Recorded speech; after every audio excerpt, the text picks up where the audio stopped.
Hello and welcome to my channel Grammar Tips.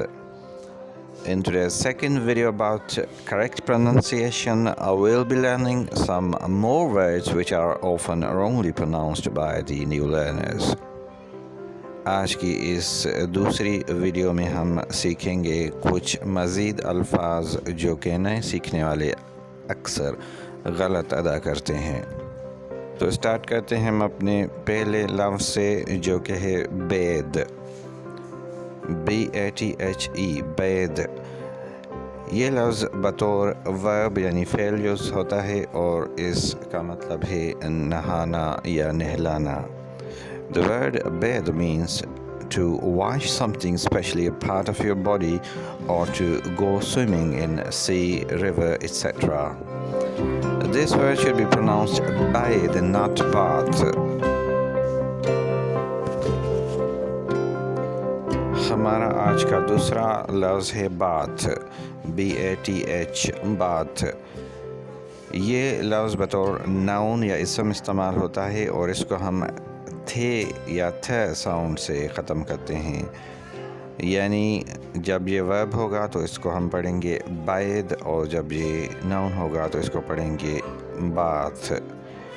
The word bath means the activity of washing yourself or somebody else in a bath.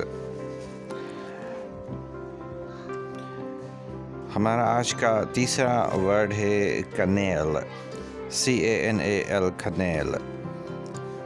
लफ्ज़ कनेल का मतलब है नहर और इसको अक्सर हम सुनते हैं कि स्टूडेंट गलत अदा करते हैं, यानी इसे केनाल कहते हैं जो कि गलत है। इस लफ्ज़ का सही तलफ़्फ़ुज़ है कनेल। Canal means a long, thin stretch of water that is artificially made. Moving on to our next word, हमारा जो अगला लफ्ज़ है वो है sour, sour, SOUR, sour।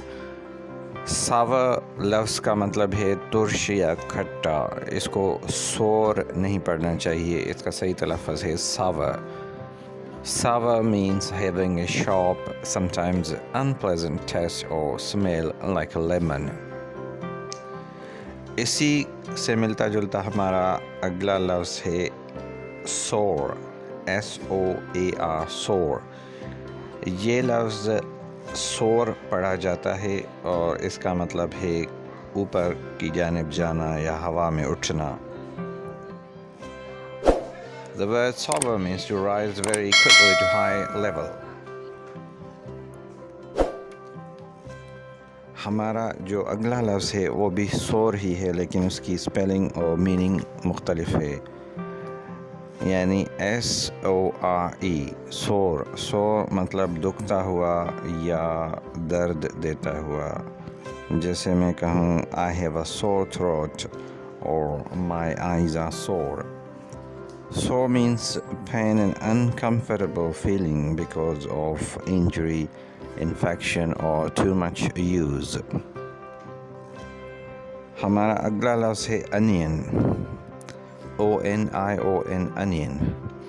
onion जैसा कि हम सब जानते हैं इंग्लिश में प्याज को बोलते हैं और इसका सही तलफ़्फ़ुज़ है onion। इसको onion नहीं पढ़ना चाहिए। Onion, as we all know, is a vegetable with a very strong smell and flavor, and it should never be pronounced onion. हमारा अगला लफ्ज़ है accept या accept, ACCEPT, accept या accept का मतलब है कबूल करना। The word ACCEPT can be pronounced in two ways. It can be pronounced accept or accept. It means to agree to take something, and it should never be pronounced accept. इस लफ्ज़ को accept नहीं पढ़ना चाहिए जैसा कि अक्सर students करते हैं। हमारा अगला लफ्ज़ है accept, EXCEPT, accept। इसको accept नहीं पढ़ना चाहिए। accept का मतलब है के अलावा या के सिवा। मसलन मैं कहूँ Everyone was present except Ali. The word except means not including or but not. हमारा अगला लफ्ज़ है रिसीट, RECEIPT, रिसीट। इसको अक्सर स्टूडेंट रिसेप्ट पढ़ते हैं, जो कि गलत है। ये लफ्ज़ है रिसीट, क्योंकि इसमें पी साइलेंट है, इसलिए हमें इसे रिसीट पढ़ना चाहिए, रिसेप्ट नहीं। The word receipt means something such as a piece of paper, etc., as proof of payment. The word receipt is pronounced without the letter P because the letter P is silent in this word. हमारा आज का 11वां लफ्ज़ है comment, COMMENT, comment। comment लफ्ज़ जो अक्सर हम इस्तेमाल करते हैं फेसबुक पर भी और दूसरी जगहों पर भी, कमेंट नहीं पढ़ना चाहिए और इसका सही तलफ़्फ़ुज़ है comment या comment। Comment means something that you say or write as your opinion. This word should not be pronounced comment. This is comment or comment. आज का हमारा 12वां लफ्ज़ है opinion. Opinion, OPINION, opinion का मतलब है राय। OPINION, opinion, should not be pronounced opinion. It is opinion. Opinion means a thought or belief about something or somebody. हमारा 13वां लफ्ज़ है library। इस लफ्ज़ को हम दो तरीके से प्रोनाउंस कर सकते हैं। अगर हम इसे ब्रिटिश तरीके से प्रोनाउंस करेंगे तो इसका तलफ़्फ़ुज़ होगा library, और अगर हम इसका तलफ़्फ़ुज़ अमेरिकन स्टाइल में करेंगे तो होगा लाइब्रेरी, यानी लाइब्रेरी और library. Library means a building or room with collection of books. हमारा अगला लफ्ज़ है अवन। अवन जैसा कि हम जानते हैं पकाने के लिए इस्तेमाल होता है और इसको ओवन नहीं पढ़ना चाहिए, ये है oven. Oven word is pronounced with an a sound, and it is not oven, it is oven.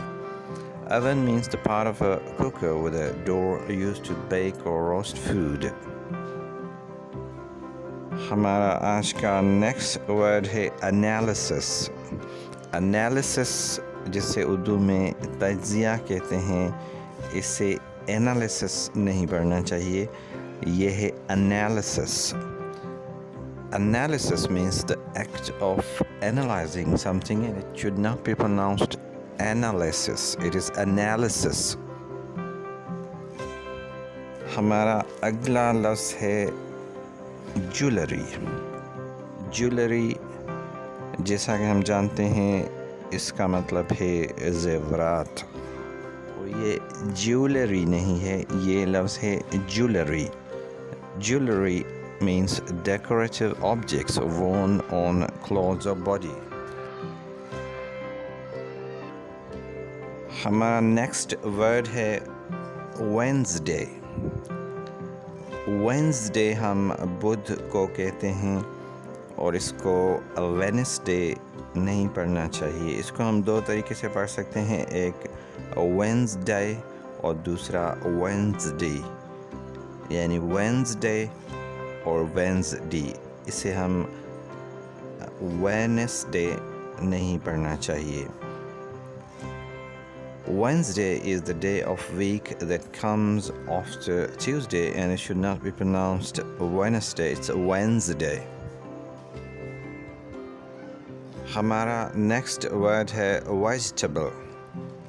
Vegetable जैसा कि हम जानते हैं सब्ज़ी को कहते हैं और अक्सर लोग इसे वेजिटेबल कहते हैं, जो कि गलत है। इसका सही तलफ़्फ़ुज़ है वेजिटेबल। वेजिटेबल कहना गलत है। The word vegetable means plant, root, seed, pod that is used as food, and it should not be pronounced vegetable. It's vegetable. हमारा आज का सेकंड लास्ट वर्ड है potato. potato का मतलब है आलू। इसको अक्सर स्टूडेंट पढ़ते हैं पोटैटो, जो कि गलत है। इसको पढ़ना चाहिए potato. The word potato means a round vegetable with a brown or red skin, and it should not be pronounced potato as some students pronounce this. हमारा आज का आखिरी वर्ड है almond. ALMOND almond. आमंड बादाम को कहते हैं और इसका एल साइलेंट है, लेकिन अमेरिकन इंग्लिश में हम इसको आलमंड भी कह सकते हैं। यानी ब्रिटिश इंग्लिश में हम इसको कहेंगे आमंड और अमेरिकन इंग्लिश में इसको पढ़ेंगे आलमंड, लेकिन बेहतर यही है कि हमें इसे आमंड पढ़ना चाहिए। Almond means an edible oval nut